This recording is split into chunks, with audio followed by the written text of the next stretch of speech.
Hey guys, this is सरफे and welcome to my YouTube channel. तो अभी हम लोग देखने वाले हैं क्लास 10 केमिस्ट्री के एक नए टॉपिक जो हमारा है बेकिंग सोडा। लास्ट डे हम लोग धोने वाले सोडा के बारे में जिक्र कर रहे थे, यानी वॉशिंग सोडा, जिसको हिंदी में कहते हैं धोबिया सोडा। नाम से ही आप जाहिर हो कि धोबिया सोडा क्या होता है जो धोने के लिए यूज करते हैं। इसके बारे में हम लोग भली भांति बिल्कुल बहुत ही अच्छे अंदाज में हम लोगों ने पढ़ा था कि वॉशिंग सोडा कैसे बनाया जाता है, उसका क्या केमिकल फॉर्मूला है, क्या केमिकल नेम है, कहाँ यूज करते हैं और उसको किस प्रोसेस से बनाया था। शायद आपको याद होगा वो प्रोसेस था सॉल्वे प्रोसेस। और उस सॉल्वे प्रोसेस में 3 स्टेप आया था, जो उस 3 स्टेप के तहत हमारा वॉशिंग सोडा बना था। लेकिन मैं आपको बताना चाहूंगा वॉशिंग सोडा और वॉशिंग पाउडर ये दोनों में जिस तरीके से डिफरेंसेस है, similarly baking soda and baking powder ये दोनों में डिफरेंसेस है। क्या डिफरेंसेस है बस अभी हम लोग इसी वीडियो में देखने वाले हैं। तो कंडीशन है कि आप हमारे साथ बने रहिएगा और चैनल पे नए हैं तो सब्सक्राइब कर बेल आइकन को प्रेस करें। तो आइए अपना आज का टॉपिक स्टार्ट करते हैं। सबसे पहले आप जो देख पा रहे हो बेकिंग सोडा है, ये नाम आपने सुना है ऑलरेडी। ये जनरली अपने घर में हम लोग यूज भी करते हैं, क्योंकि हम लोगों ने अक्सर देखा है कि केक बहुत शौक से खाते हैं। हैप्पी बर्थडे वाला जब केक मंगवाते हैं या टीचर्स डे वाला केक मंगवाते हैं या किसी भी तरह का जब हम लोग केक मंगवाते हैं तो वो केक में भी ये बेकिंग सोडा रहता है। तो आप अंदाजा लगा सकते हो कि ये बेकिंग सोडा का कितना बड़ा इंपॉर्टेंस है। तो अभी हम लोग देखने वाले हैं कि क्या होता है, कैसे प्रिपरेशन करते हैं और कहां कहां यूज किया जाता है। तो आइए स्टार्ट करते हैं। तो सबसे पहले हम लोग जानेंगे कि ये बेकिंग सोडा का केमिकल फॉर्मूला क्या होता है। इट्स केमिकल फॉर्मूला इज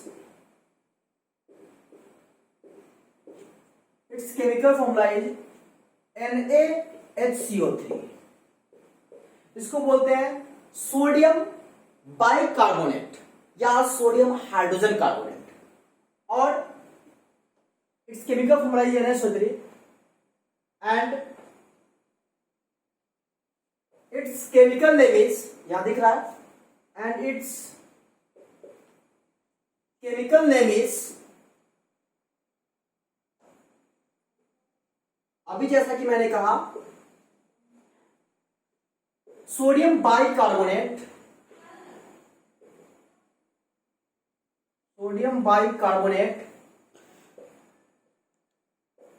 और sodium hydrogen carbonate.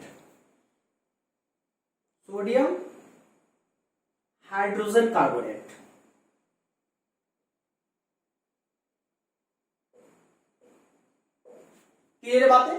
Chemical formula होता है NaHCO3, केमिकल नेम होता है सोडियम हाइड्रोजन कार्बोनेट या सोडियम बाइकार्बोनेट भी कहते हैं।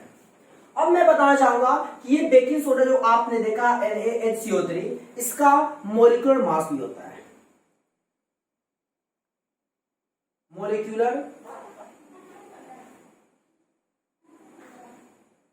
मॉलिक्यूलर मास ऑफ NaHCO3, आपने बचपन में कहीं पढ़ा था कि NaHCO3 का अगर मास हमें निकालना पड़ता है, मॉलिक्यूलर मास निकालना पड़ता है, तो मॉलिक्यूलर मास एटॉमिक नंबर पे डिपेंड करता है। हमने बचपन में पढ़ा था क्या कि एटॉमिक नंबर अगर ऑड में है तो उसका एटॉमिक मास डबल से ज्यादा होता है। जनरली ये बात होता है 1 to 20 तक अप्लाई होता है, और इस बात को हमेशा आप अपने जहन में फिट कर लो, इस चीज को हमेशा ध्यान में रखा करो। ये अक्सर हर जगह काम देता है। और जब एटॉमिक नंबर इवन होता है तो सिंपली उसका एटॉमिक मास क्या होता है, डबल होता है। तो आप गौर फरमा सकते हो सोडियम है तो सोडियम का 23 होता है, क्योंकि एटॉमिक नंबर 11 तो एटॉमिक मास क्या होगा, डबल से ज्यादा। हाइड्रोजन का 1 प्लस कार्बन है तो 12 प्लस 3 इंटू ऑक्सीजन कितना 16। आप जब इसको सॉल्व करोगे तो पता चलेगा क्या, 23 प्लस 1 प्लस 12 प्लस 48।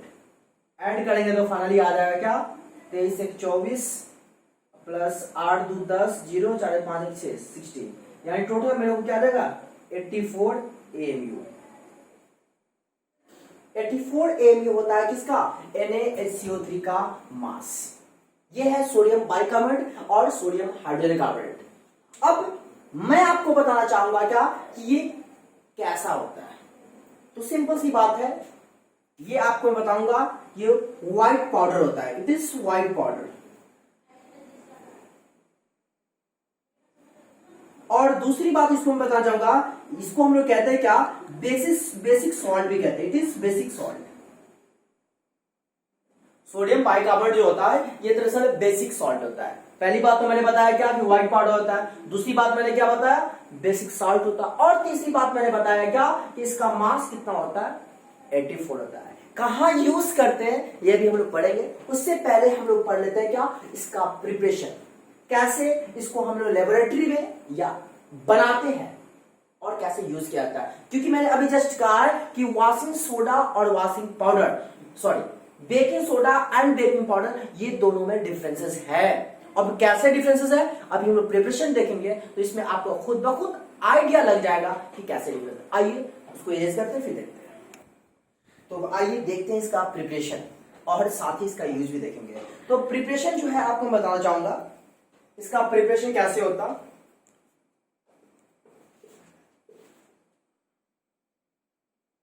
शायद आपको बचपन में मैंने पढ़ाया था, याद होगा कि ब्राइन सॉल्यूशन के बारे में। तो ब्राइन सॉल्यूशन किसको कहते हैं, कॉमन सॉल्ट को जब वाटर में डिसॉल्व कर देते हैं, यानी नमक और पानी का जो घोल होता है, सॉल्यूशन होता है, that is called brine solution. तो मैं यहां पे क्या करना जा रहा हूं कि when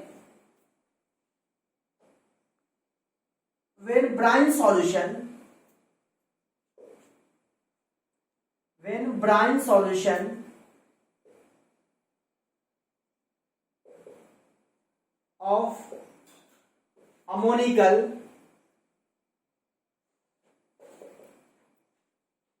is passed through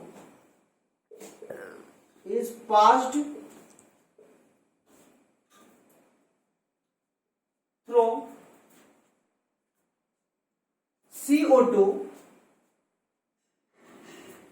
then it produce what, baking soda।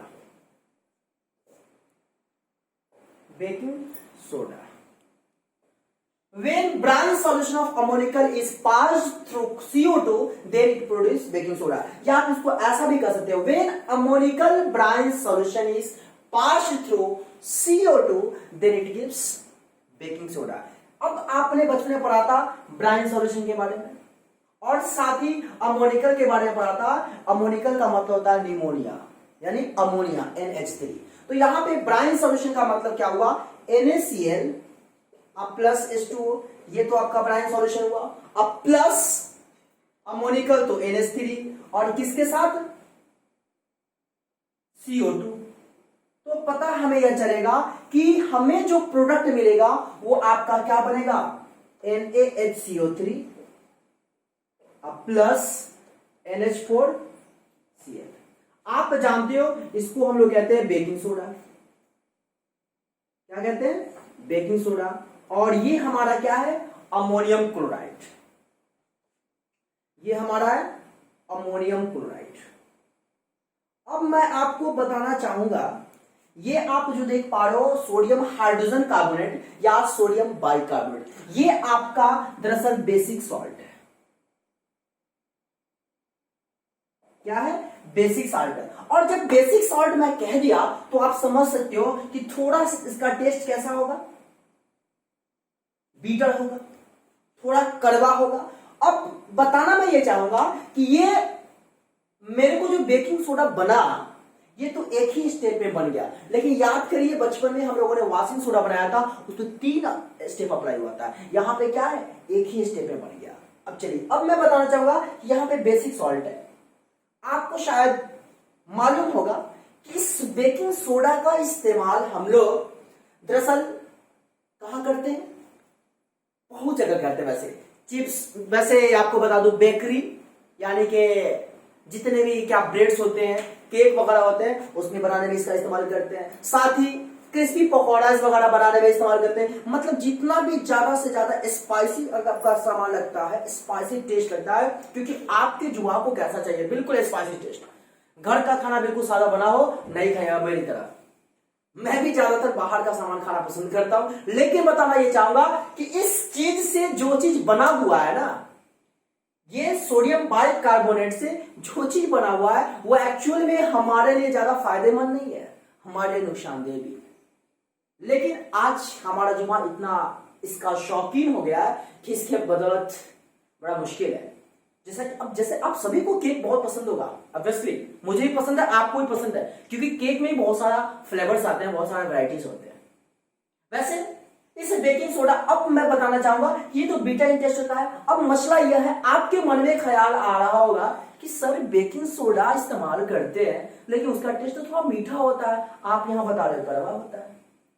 बड़ा मुश्किल वाली बात है ना। तो मैं आपको बताना चाहूंगा बहुत ही इंपॉर्टेंट बात, जो हमेशा कान खड़े होकर सुन लो।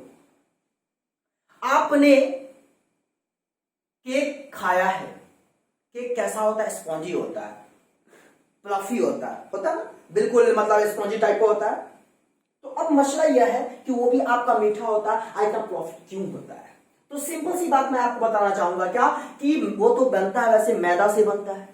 उसमें क्या करते हैं कि मैदा गर्म होता है, डालडा वालडा जो भी और रिफाइंड वगैरह जो डाला जाता है वो डालते हैं। उसके बाद वो गर्म में हम उसमें NaHCO3 मिला देते हैं। क्या मिलाते हैं? NaHCO3। और जब NaHCO3 मिला देते हैं तो वो हीट होकर NaHCO3 जो होता है वो ब्रेक हो जाता है। और ब्रेक होने के बाद, जब वो ब्रेक हो जाता है तो ब्रेक होने के बाद क्या बनता है, Na2CO3 प्लस H2O प्लस छोटू। कहने का मतलब क्या है, जरा गौर फरमाइएगा। NaHCO3, इसको जब हम हीट करते हैं तो मेरे को बनता है Na2CO3 plus H2O plus CO2। अब आप जो देख रहे हो ये CO2 का यहां पे बहुत ही अहम रोल है। आपने देखा कि फ्लफी होता है, स्पॉन्जी होता है। क्यों? इसलिए होता है क्योंकि जैसे ही हम बेकिंग सोडा उसमें मिलाते हैं वो डिसोसिएट होता है, टूट जाता है, क्योंकि गर्म रहता है ना। अब गर्म में जैसे ही डालेंगे टूट कर ये चीज बनेगा। और जब ये छोटू जब निकलेगा ना तो उसमें से पोर्स बनाते हुए, उसमें से कुछ छेद बनाते हुए ऊपर निकलेगा। और जैसे ही उसके अंदर से निकलेगा तो वहां पर का एयर मॉलिक्यूल्स क्या हुआ, निकाल दिया। और निकालने के कारण क्या हुआ, फ्लफी हो गया, स्पॉन्जी हो गया। एग्जाम में पूछा जाता है कि केक या ब्रेड्स या जितने भी बेकरी के सामान से वो क्यों स्पॉन्जी होते हैं? तो इसलिए स्पॉन्जी होते हैं क्योंकि उसमें आप बेकिंग सोडा मिलाते हो। और बेकिंग सोडा मिलाने के बाद क्या होता है कि उसमें से वो टूट जाता है। और टूटने के कारण क्या होता है, छोटू निकलता है कुछ पोर्स बनाते हुए। और वो पोर्स बनाने के कारण ही वो सॉफ्ट हो जाता है, स्पॉन्जी हो जाता है। तो ये बहुत ही इंपॉर्टेंट रिएक्शन है। कभी कभी इतना भी दे देता है, अब बोलता है कि प्रोडक्ट क्या बनेगा आप बताओ। उम्मीद है बातें आपने समझा। चलिए अब इसका मैं बताना चाहूंगा कि ये तो बीटा इन टेस्ट होता है, उसको तो मीठा करना है। तो भाई अब क्या करोगे, ना मुश्किल है ना।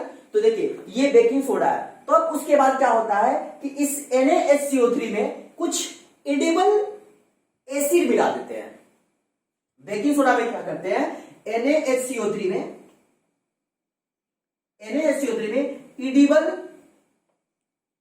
एसिड, मतलब ये वीक एसिड की बात कर रहा हूं, वीक एसिड मिला देते हैं। तो पता यह चलता है क्या कि वो आपका जो होता है वो थोड़ा सा, ये तो सॉल्ट बनाएगा ही, प्लस हमें जो चाहिए वो बन जाता है। मतलब कहने का क्या सेंस है, ये जो बीटरिंग टेस्ट होता है ना, जो बीटरिंग टेस्ट होता है वो बीटरिंग टेस्ट क्या करता है, जैसे ही इडिबल एसिड को हम इसे मिलाते हैं तो ये हमारा जो बन जाता है, ये दरअसल बन जाता है क्या, बेकिंग पाउडर। क्योंकि मैं आपको बताना चाहूंगा वो आपको मीठापन तभी आएगा जब आप उसमें बेकिंग पाउडर मिलाओगे। ये बेकिंग सोडा, ये तो आपका बेकिंग सोडा है, बेकिंग सोडा में आपका वो मीठापन नहीं आएगा, वो बीटरिंग टेस्ट होगा।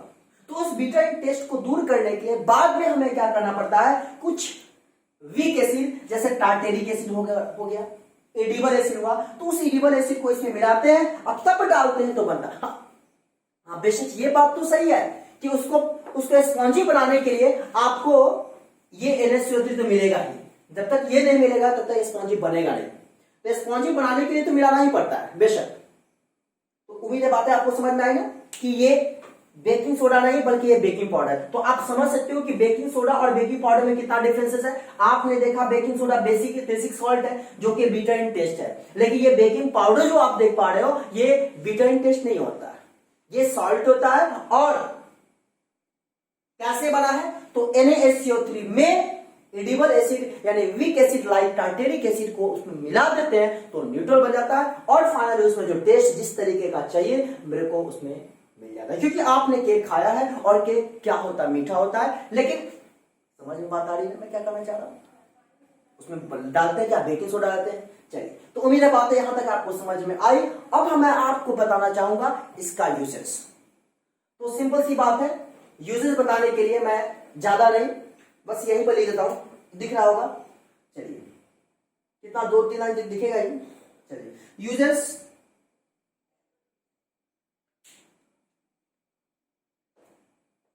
मैं आपको यूजेस बताना चाहूंगा।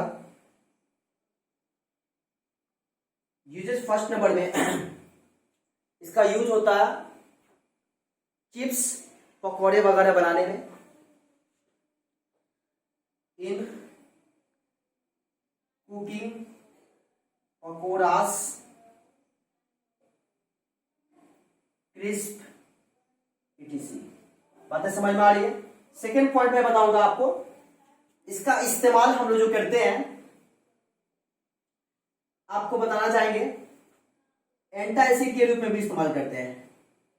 आपने कभी देखा होगा कि कभी मधुमक्खी या कुछ काट लेता है तो वहां पे बेस का इस्तेमाल करते हैं, तो ये एंटासिड का भी काम करता है। NaHCO3 एंटासिड का भी काम करता है।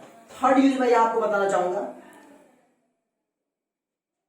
एक फायर एक्सटिंग्विशर में भी यूज करते हैं। फायर एक्सटिंग्विशर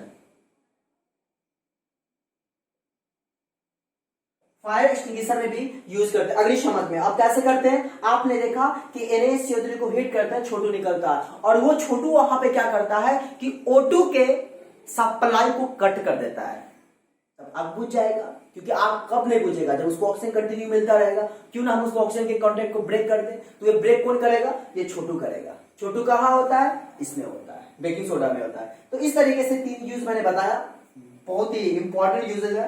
कुकिंग पकौड़ास के etc एंटासिड होता है और फायर एक्सटिंग्विशर में यूज करता है। ऐसे बहुत सारे यूजेज है, बेकरी में भी यूज करते हैं। कुकिंग पकौड़ा तक कही थी, बेकरी वगैरह हुआ, केक वगैरह हुआ, ब्रेड हुआ, इस सब में इस्तेमाल हम लोग करते हैं। तो फाइनली आपको मैंने बताया बेकिंग सोडा के बारे में। उम्मीद करते हैं बातें आपको समझ में आई। समझ में आई तो दिल से रिक्वेस्ट है वीडियो को लाइक करिए, दोस्तों के लिए शेयर करिए और चैनल पर नए हैं तो सब्सक्राइब कर बेल आइकन को प्रेस करिए। तो आज के इतना ही, थैंक यू। कल हम लोग नेक्स्ट वीडियो में मिलेंगे ब्लीचिंग पाउडर के बारे में। ब्लीचिंग पाउडर कैसे बनता है, क्या होता है एंड इसका यूजेस क्या आता है। फिर इसके बाद आपका होगा POP प्लास्टर ऑफ पेरिस। फिर उसके बाद ये चैप्टर को कोशिश करूंगा मैं खत्म करने का। आज के इतना ही, थैंक यू।